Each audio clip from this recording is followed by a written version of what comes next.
Amis grilleurs, bonjour.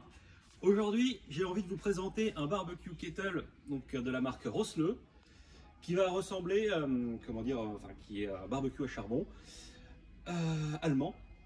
Est-ce que tu peux t'approcher un petit peu, Kelly? Donc, on peut voir, donc on est sur un look qui va ressembler vraiment à tout ce qui va être Weber, Napoléon ou Dan Cook.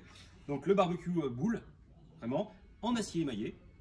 Donc comme Weber, on va être garanti 10 ans au niveau de la cuve et du couvercle, mais il a quand même quelques subtilités supplémentaires qui sont assez intéressantes à voir.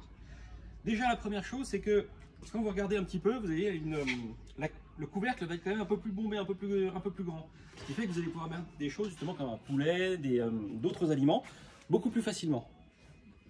Ensuite, on est sur un barbecue à charnière.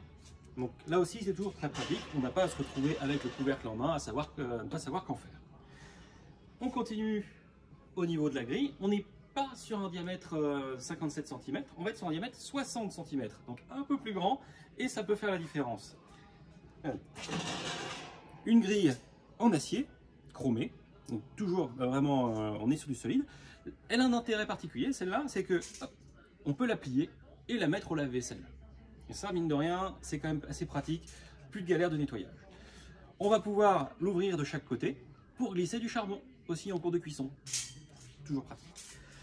Si on continue à l'intérieur, on a la grille fourrière qui là aussi va être plus grande que sur d'autres barbecues. Et elle, ça va être la seule qui va être renforcée en dessous. Ce qui fait que voilà, vous avez une grille qui va avoir une durée de vie nettement plus longue. Au niveau de l'aération, parce que ça c'est quelque chose quand même assez important pour régler justement tout le tirage, ça va se faire tout simplement avec le bouton qui est là.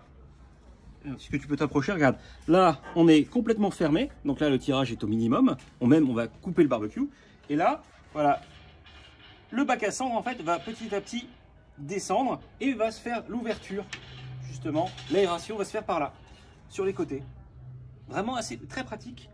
On a comment dire, c'est pas des ailettes, c'est juste, voilà, on tourne le bouton et c'est prêt. Et on referme complètement le barbecue.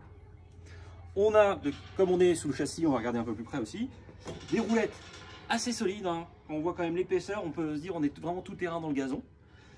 Un vrai trépied pour quelque chose de vraiment très très stable. Donc, et si on regarde sur le dessus, le thermostat.